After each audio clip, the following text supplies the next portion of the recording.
La flota zarpaba al día siguiente. Siderecios y soldados del Sol viajarían juntos por decisión del príncipe Molismos. Pero ninguna decisión, por irrecusable que fuera, serviría para atenuar el desprecio y la desconfianza que existía entre señores del Sol y siderecios. Los hombres de Flauro, siderecios, zarparían primero para encabezar la travesía hacia los confines, al territorio de Dulcancelin y de Vieja Kush, al que habrían de arrasar. Detrás partirían las naves de los soldados del Sol. La flota estaba dividida tal como los tripulantes.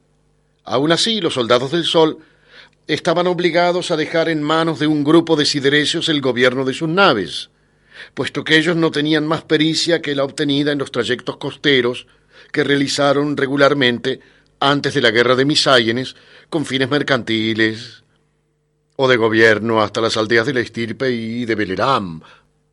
En vísperas de la partida, el herrero hablaba con los hombres que había designado para que detentaran el mando en la expedición al sur. Flauro hacía lo mismo con los suyos. El herrero y sus soldados del Sol estaban reunidos en una barraca militar. Flauro y los suyos en el salón del palacio.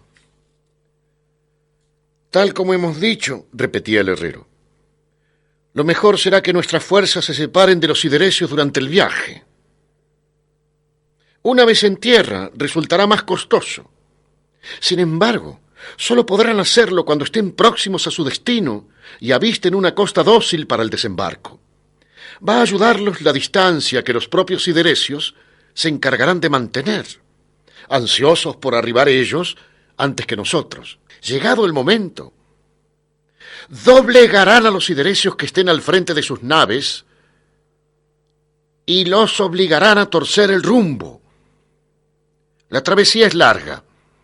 Durante su transcurso podrán observar el trabajo de los hombres de Flauro, y si fuera necesario, se bastarán a sí mismos para llevar las naves hasta la costa. Quienes lo escuchaban eran soldados de ciudad y calles empedradas, pertenecientes a un pueblo que hacía mucho había perdido la costumbre de sentarse sobre la tierra. Quizá por eso volvieron a insistir en algo que les resultaba difícil de entender. «Herrero, dices que en los confines las criaturas saldrán a recibirnos». El herrero sonrió y movió la cabeza en señal de asentimiento. «Allí, en la tierra de los guerreros del sur, hay un lenguaje que todos entienden. Las criaturas van a observarlos y a seguirles el rastro. Solo aguarden. Aguarden que los Usiwilkes llegarán a ustedes. Entonces será útil la contraseña que les dará Cucú». Esto lo afirman los nobles de la Resistencia. Ellos conocen todo lo necesario sobre aquel pueblo. Recuerden que Hokyu peleó junto al que llamaron Dulcancelin y que su hijo, Tungur, se llevó tras de sí a nuestra princesa Nanahuatli.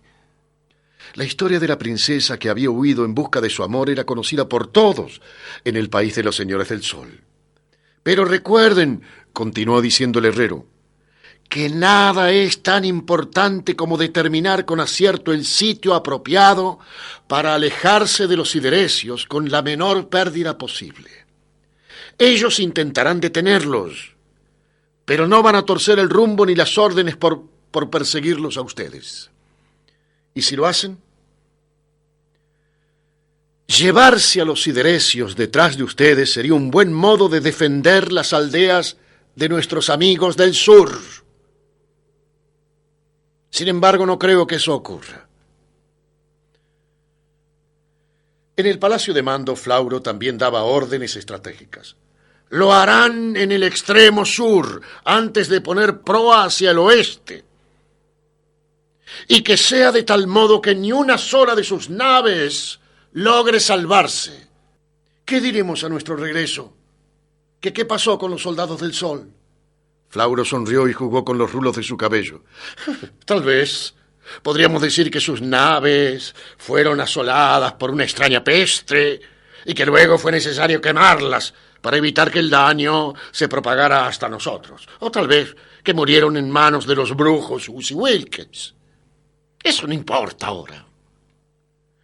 Flauro estiró las piernas y golpeó una contra otra las puntas de sus botas negras.